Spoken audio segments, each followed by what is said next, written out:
ಬೇಕು ಅಂತಲೇ ಬೋರ್ಡ್ ಅನ್ನ ಹಾಕಿದ್ರ? ಕೇರಳದ ನವಶಾದ್ ಎಂಬ ವ್ಯಕ್ತಿಗೆ ಸೇರಿದಂತಹ ಹೋಟೆಲ್ ಇದಾಗಿದೆ. ಕೇರಳಿಗನ ಹೋಟೆಲ್ ವಿರುದ್ಧ ಕನ್ನಡಿಗರು ಆಕ್ರೋಶವನ್ನ ವ್ಯಕ್ತಪಡಿಸ್ತಾ ಇದ್ದಾರೆ. ಸದ್ಯ ಬೋರ್ಡ್ ಅನ್ನ ತೆಗೆಸಿರುವಂತಹ ಮಡಿವಾಳ ಪೊಲೀಸರು ಹೋಟೆಲ್ ಸಿಬ್ಬಂದಿಯಿಂದ ಪೊಲೀಸರಿಂದ ಮಾಹಿತಿಯನ್ನ ಕೂಡ ಕಲೆ ಹಾಕಲಾಗ್ತಾ ಇದೆ.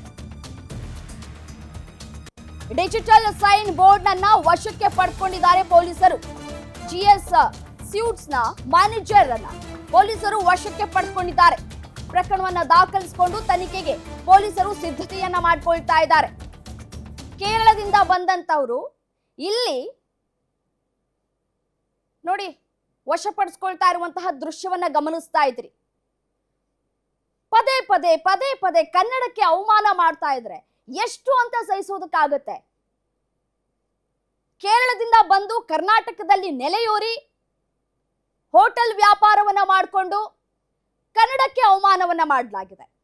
ಅದು ಅವಾಚ್ಯ ಶಬ್ದಗಳಿಂದ ನಿಂದಿಸಲಾಗಿದೆ ಕನ್ನಡವನ್ನ.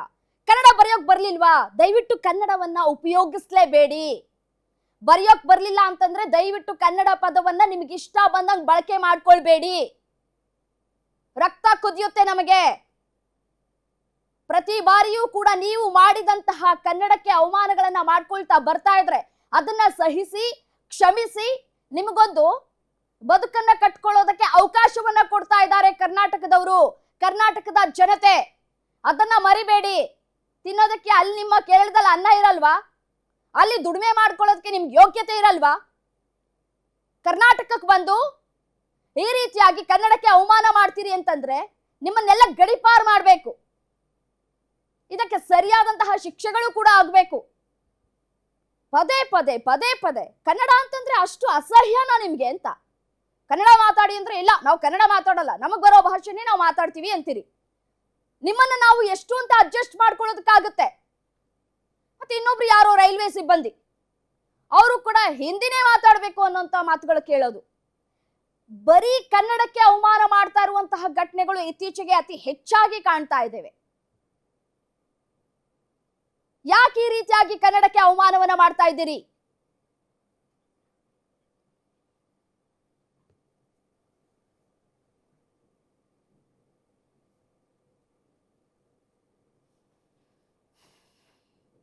ಫೇಸ್ಬುಕ್ ನೋಡಿದೆ. ಫೇಸ್ಬುಕ್ಕಲ್ಲಿ ಯಾರೋ ಹಿಂಗೆ ಹಾಕಿದ್ರು, ಪದೇ ಕನ್ನಡಿಗರನ್ನು ಕೆಣಕುತ್ತಿರುವ ಹಿಂದಿಯವರು ಅಂತ. ಅದರಲ್ಲಿ ಕನ್ನಡಿಗ ಹಾಕಿದ್ರು. ನಾವು ಬಂದರೆ ಇಲ್ಲಿ ಬಂದು ನೋಡಿದ್ರೆ ಆಶ್ಚರ್ಯ ಆಯಿತು. ಎಷ್ಟು ಜನ ನೋಡಿರ್ತಾರೆ ಫೇಸ್ಬುಕ್ಕಲ್ಲಿ. ಇಲ್ಲಿ ತುಂಬ ಜನ ಕಿಕ್ಕೇರಿಬೇಕಿತ್ತು ಕನ್ನಡಿಗರು, ಆದರೆ ಯಾರೂ ಬಂದಿಲ್ಲ. ಅದೇ ಒಂದು ದುರ್ಭಾಗ್ಯ ನಮಗೆ. ಎಲ್ಲ ಬರೀ ಕರ್ನಾಟಕ ರಕ್ಷಣಾ ವೇದಿಕೆಯವರು ಅವರು ಇವರೇ ಓಡಾಡಬೇಕು ಅಂದರೆ ತಪ್ಪಾಗುತ್ತೆ. ಎಲ್ಲೆಲ್ಲಿ ಅವ್ರವ್ರ ಏರಿಯಲ್ಲಿ ಅವ್ರವರೇ ಹೋರಾಡಬೇಕಾಗುತ್ತೆ. ಕಂಡಲ್ಲಿ ಕೇಳಬೇಕು ಜನ, ನಾವು ಯಾಕೆ ನಮ್ದು ಯಾಕೆ ಅಂತ ಹೋದರೆ ಅದು ಹಂಗಾಗಲ್ಲ. ಯಾಕಂದರೆ ಇವಾಗ ನಮ್ಮ ಮನೇಲಿ ನಮ್ಮ ತಂದೆಯವರು ಅದನ್ನೇ ಹೇಳ್ಕೊಟ್ಟಿರೋದು. ನಾವು ಯಾಕೆ ನಮ್ದು ಯಾಕೆ ಅಂತ ಜನ ಬಿಟ್ಕೊಂಡು ಹೋದರೆ ನಾಡು ನುಡಿ ಅಂತ ಯಾರು ಓಡಾಡ್ತಾರೆ? ನಾವು ಇವಾಗ ಬಂದಿದ್ದೀರಿ, ಹಂಗೆ ಜನ ಅಲ್ಲಲ್ಲೇ ಕೇಳಬೇಕಿತ್ತು. ನೆನ್ನೆ ರಾತ್ರಿ ಹಾಕಿರೋದು ಇದು ವಿಡಿಯೋ, ಅಂದರೆ ನೆನ್ನೆ ನೋಡಲಿಲ್ವಾ? ಬಂದು ಕೇಳಬೇಕಿತ್ತು. ಪದೇ ಕನ್ನಡಿಗರ ಮೇಲೆ ಈ ರೀತಿ ಆಗ್ತಿರೋದು, ಈ ಹಿಂದೆ ಕೂಡ ಒಂದು ಆಗಿದೆ ಕನ್ನಡಿಗರು ನೋವಾಗುತ್ತೆ ಸರ್. ಇವಾಗ ಸೋಷಿಯಲ್ ಮೀಡಿಯಾ ಇರೋದ್ರಿಂದ ಆ್ಯಂಡ್ ಥ್ಯಾಂಕ್ಸ್ ಟು ಮೀಡಿಯಾ ಇಷ್ಟೊಂದು ಅವೇರ್ನೆಸ್ ಕ್ರಿಯೇಟ್ ಆಗಿದೆ. ಇಲ್ಲಾಂದರೆ ಇದೆಲ್ಲ ಹಂಗಂಗೆ ಮುಚ್ಕೊಂಡು ಹೋಗ್ಬಿಟ್ಟಿರೋದು. ಜನ ಕೇಳಬೇಕು. ಎಲ್ಲ ಕಡೆ ಮೀಡಿಯಾ, ಎಲ್ಲ ಕಡೆ ಪೊಲೀಸು, ಎಲ್ಲ ಕಡೆ ಕರ್ನಾಟಕ ರಕ್ಷಣಾ ವೇದಿಕೆ ಅವ್ರು ಇರೋಕ್ಕಾಗಲ್ಲ. ನಾವು ನಮ್ಮ ಜನ ಕೇಳಬೇಕು. ಇಲ್ಲಿ ಯಾರು ಕನ್ನಡದವ್ರು ಇಲ್ವೇ ಇಲ್ವಾ? ಯಾರು ಓಡಾಡೇ ಇಲ್ವಾ? ಇಲ್ಲ ಅವನು ಅಷ್ಟೇ. ಸ್ವಿಗ್ಗಿ ಹುಡುಗನ್ ಹೊಡಿವಾಗ ಎಲ್ಲ ನಿಂತ್ಕೊಂಡು ನೋಡ್ತಾ ಇದ್ದಾರೆ.